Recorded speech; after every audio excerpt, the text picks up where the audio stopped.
Sud Radio. 7h, 9h, Ménard en liberté.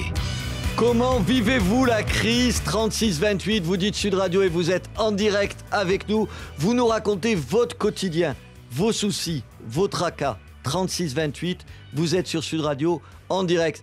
Sébastien Thomas, bonjour. Bonjour. Vous êtes délégué syndical CGT d'ArcelorMittal à Fos-sur-Mer. Sébastien Thomas, on vient d'apprendre, vous venez surtout vous d'apprendre que vous allez subir, si j'ose dire, 2 semaines de chômage partiel en décembre. C'est ça, pour les fêtes de Noël, on vient de nous annoncer mardi, le 25 octobre, qu'on allait chômer pendant les 2 semaines. Ça va toucher les 2000 salariés ? Ça va toucher 2000 salariés sur 2500. Mais qu'est-ce qui se passe ? Moi, je croyais que vous êtes le premier producteur mondial d'acier, que ça allait plutôt bien. On est le premier producteur d'acier, ça va plutôt bien, mais on essaye quand même, le groupe essaye quand même de faire des petites économies en mettant son personnel au chômage, parce que pour le premier semestre 2011, on a fait plus de 2,5 milliards de bénéfices nets. On estime à 2,5 milliards pour le deuxième semestre, ça va faire 5 milliards de bénéfices sur l'année et on envoie le personnel au chômage. Mais pourquoi ? Parce qu'ils trouvent qu'ils ne gagnent pas encore assez d'argent. Si on peut faire quelques petites économies de ci, de là sur le dos des gens, autant le faire, c'est ça le raisonnement ? Exactement, c'est ça, faire des petites économies. On nous annonce une baisse de la production, alors qu'on sait très bien que la stratégie du groupe, c'est de ne pas livrer les aciers pour faire monter le prix. C'est-à-dire que on joue sur les cours et on joue sur les cours de l'acier sur votre dos.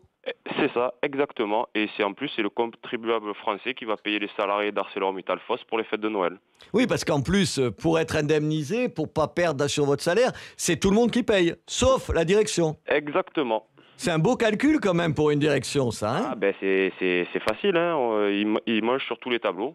Et en plus, ça passe, quoi. Mais dites-moi, il me semble qu'en octobre, ils avaient parlé de supprimer 600 emplois, 600 salariés. C'était en Belgique, non ? Qu'est-ce qu'ils vont faire ? On a appris la fermeture de Florange, une partie du site. Après, on nous annonce la fermeture à Chaux-de-Liège. Et là, pour finir, on annonce du chômage à Fos-sur-Mer. Et qu'est-ce que vous pouvez faire par rapport à ça ? Rien ? Qu'est-ce qu'on peut faire ? C'est l'État aussi qui signe, qui officialise les demandes d'APLD. Il faudrait peut-être que les gouvernements arrêtent de dire oui à M. Mittal. Mais ça veut dire quoi ? Ça veut dire, vous dites, il faudrait être plus ferme avec des entreprises comme ça. Oui, mais si jamais elles vous font un chantage à l'emploi, j'imagine le ministre qui reçoit sur son bureau cette demande, je suppose que ça se passe pas forcément comme ça, et on lui dit, c'est ça ou on se tire. Parce que ça doit ressembler à ça, finalement. Hein. J'ai 27 ans, ça va être ça jusqu'à ce que je parte à la retraite à 67 ans. À chaque fois qu'il va y avoir une petite baisse de production, on va dire soit vous acceptez le chômage, soit on ferme la boîte. Il faut arrêter d'accepter le chantage. Il faut peut-être repenser un peu que les États interviennent dans les entreprises en prenant quelque part pour avoir un droit de regard. Parce qu'aujourd'hui, nous, on est obligé de faire face à des experts pour savoir comment se porte économiquement le site, parce qu'on n'a aucune transparence. On nous dit on perd des clients, on a des pertes de marché, mais on voit rien d'officiel. Et les actionnaires, ça va bien pour eux ? Oui, ça va bien depuis le début de la crise. Merci pour eux, tout va bien. Exactement, ça va bien pour les actionnaires, ça va pas pour les salariés.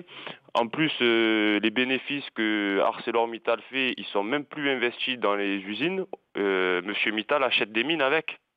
Ah, c'est-à-dire il va tenir des mines, toute la chaîne de production. Ouais, il achète des mines, rentabilité 54% avec les bénéfices des sidérurgistes, mais on n'investit plus dans les usines. Sébastien Thomas, vous êtes délégué syndical CGT d'ArcelorMittal à Fos-sur-Mer.